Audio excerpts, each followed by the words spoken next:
السلام علیکم ورحمۃ اللہ وبرکاتہ. ناظرین، آپ دیکھ رہے ہیں پروگرام جادو جنات. میں ہوں عبد المنان قمر. میرے ساتھ موجود ہیں روحانی معالج حافظ عرفان محمدی صاحب. محمدی صاحب، آج ہمیں یہ بتائیں کہ کچھ لوگ کہتے ہیں کہ ہم جو ہے نا نظر کی حقیقت کے متعلق آپ نے بتانا کہ کیا اس کی حقیقت ہے، کیونکہ کچھ لوگ کہتے ہیں کہ جی اس کی نظر لگی ہے، کچھ لوگ کہتے ہیں نہیں یار ایسی باتیں کر رہے ہیں، کوئی نظر کوئی سسٹم نہیں ہے ایسے. اس کے متعلق جو ہے نا آپ وضاحت کریں کہ نظر کی حقیقت کیا ہے قرآن و حدیث کی روشنی میں. بسم اللہ الرحمن الرحیم. دیکھیں، نظر کی بالکل حقیقت ہے، اور نظر جو ہے یہ انتہائی خطرناک ہوتی ہے، حتیٰ کہ جادو سے بھی یہ خطرناک ہوتی ہے. جادو کا علاج ہو جاتا ہے، آسان بھی ہے، لیکن نظر جو ہے یہ انسان کو دنوں میں تباہ برباد کر دیتی ہے. اللہ کے نبی علیہ السلام نے فرمایا، حدیث میں آتا نے فرمایا کہ نظر کی وجہ سے میری امت کی کثیر تعداد قبروں میں چلی جائے گی. ایک حدیث میں آتا ہے اللہ کے نبی علیہ السلام کہ نظر جو ہے یہ جوان اونٹ کو ہانڈیا میں لے جاتی ہے اور انسان کو قبر میں لے جاتی ہے. یعنی اتنی خطرناک ہے، اگر اونٹ کو لگی ہے تو دنوں میں بیمار ہو جائے گا، اتنا لاغر ہو جائے گا کہ ذبح ہو جائے گا، اس کا گوشت بن جائے گا. اگر انسان کو لگ جائے، انسان کو ایسی بیماری لگے گی چند دنوں میں وفات پا جائے گا. یعنی اتنی خطرناک ہے. اب دیکھیں حضرت واضح حدیث ہے کہ بالکل اونٹ کو لگ جائے تو ہانڈیا میں لے جاتی ہے، انسان کو لگ جائے اور قبر میں. اللہ. دیکھیں کہ حضرت ایوب علیہ السلام، یعقوب علیہ السلام، حضرت یوسف علیہ السلام کے والد جب اپنے بیٹوں کو روانہ کرتے ہیں، بیٹے جاتے ہیں غلہ لینے کے لیے، تو باپ بیٹوں کو نصیحت کرتا ہے، کہتے ہیں یا بنی لا تدخلوا من باب واحد وادخلوا من ابواب متفرقہ. میرے بیٹو، تم کڑیل جوان ہو، خوبصورت ہو، اللہ کی دین ہے، تم جب داخل ہو تو ایک دروازے سے داخل نہ ہونا بلکہ الگ الگ دروازے سے داخل. ان کو یہ نہیں پتا کہ جو مصر کا بادشاہ ہے وہ بھی میرا بیٹا یوسف ہی ہے. اللہ اکبر. تو پھر یہ بھی کہتے ہیں کہ میں تو صرف وما اغنی عنکم من اللہ شیء، میں اللہ تعالیٰ کے حکم سے کسی چیز کو ٹال نہیں سکتا. وما اغنی عنکم من اللہ من شیء، کسی چیز کو نہیں ٹال سکتا، بس ایک تدبیر دے رہا ہوں. انسان ہے نا، دیکھیں بیٹوں کی محبت کیسی ہے. قرآن مجید میں اللہ سبحانہ وتعالیٰ فرماتے ہیں انما اموالکم واولادکم فتنہ، کیا لوگوں دنیا کا مال اور بیٹے کہیں تمہیں فتنے میں نہ ڈال دیں. یعنی کہ دنیا کا جو مال ہے یہ بھی فتنہ بن جاتا ہے بعض اوقات انسان کے لیے، اور بیٹے جو ہے، اولاد جو ہے، یہ بھی انسان کے لیے کبھی کبھار فتنے کا سبب بن جاتی ہے.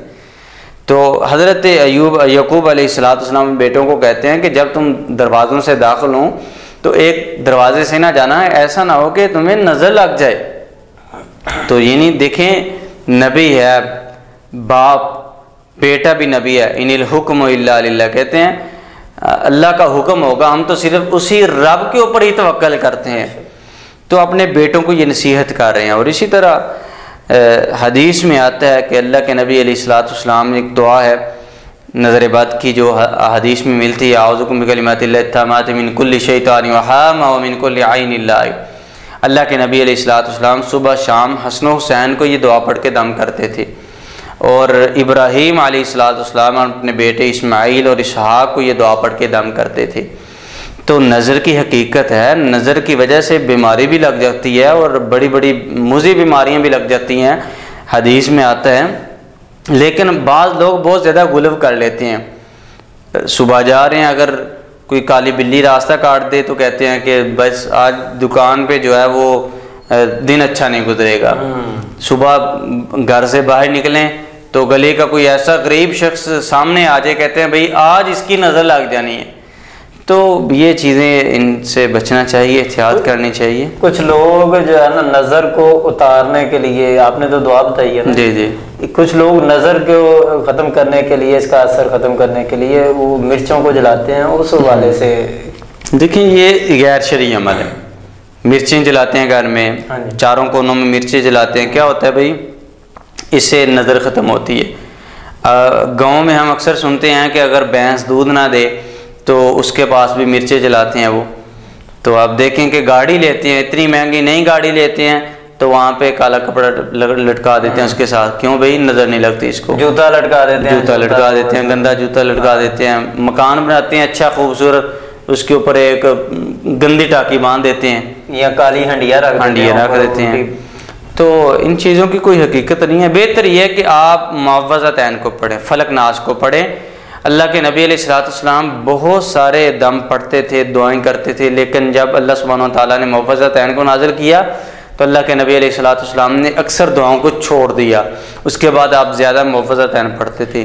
اچھا اب صاحب یہ بتائیں کہ نظر کے والے سے آپ نے بات کی ہے, دعا جو بتائی ہے آپ نے, اس دعا کے متعلق اگر کسی کو نظر لگی ہے تو وہ دم کریں. جی بالکل. اگر کسی ویسے بھی یہ روٹین میں بچوں کو دم, بچوں کو روٹین سے دم کرتے رہنا چاہیے. حضرت حسن رضی اللہ تعالیٰ, حسین رضی اللہ تعالیٰ کو دم کرتے تھے وہ پڑھ کے.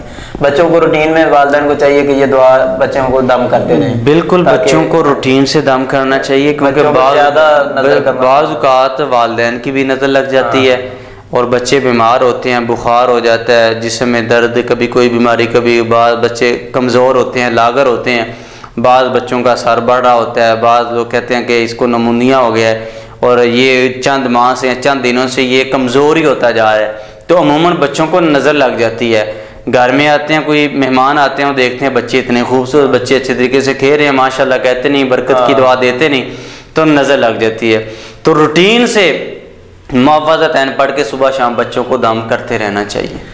جی تو ناظرین آج کا پروگرام اتنا ہی, پھر انشاءاللہ اگلے پروگرام تک کے لیے ہمیں اجازت دیجیے. تب تک کے لیے اللہ حافظ.